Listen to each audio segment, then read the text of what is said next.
ki a gaje min daina damuwa, farin ciki na dole sai da ke, zama masoya sai da yafiya.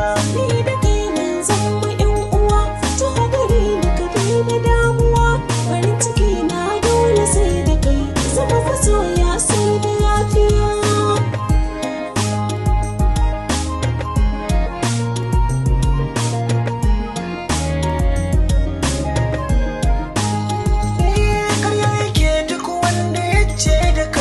Zauna babu sabani, harshe da haƙori masu kan saba daga dama ko hauni.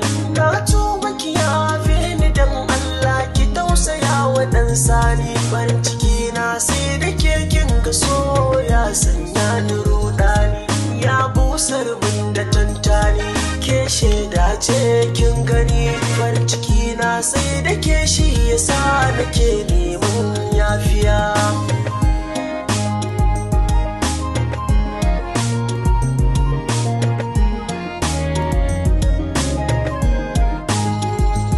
Zo mu zauna, zo mu